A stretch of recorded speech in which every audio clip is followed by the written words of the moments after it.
Welcome to this video where I'm going to show you the step-by-step process on how to install and set up your app, BambooHR Action Automation for Workflow. Search for the app and click on it. Then click on Install, choose an account, and click on Continue. Head over to Allow and Install and click on it. You're going to receive this pop-up page. Copy the custom menu link, switch back to the account, head over to Settings. Then you click on the custom menu links, head over to create new and insert all the necessary requirements. You insert an icon, give a title, and you paste the custom menu link which you copied here. You choose a sidebar preference, choose an account, and you give a role-based visibility. Then you click Save. When you're done creating your custom menu link, switch to your account, head over to the custom menu link, and you click on it.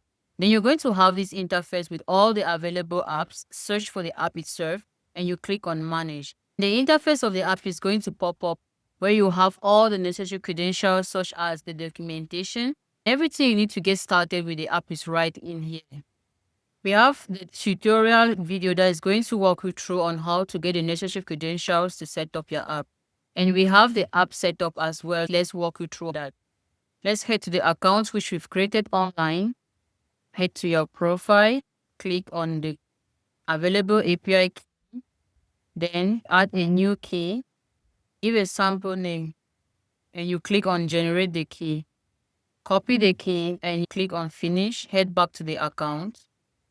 Click on start setup and you paste. Head back and copy the subdomain right over here from the URL. Head back to the account and you paste it here. Then click on complete setup.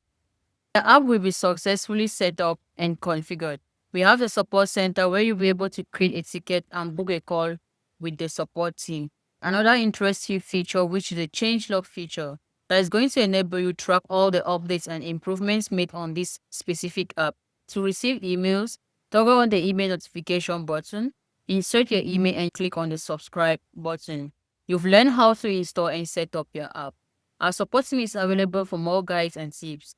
Don't forget to like and subscribe to our channel. Thanks for watching.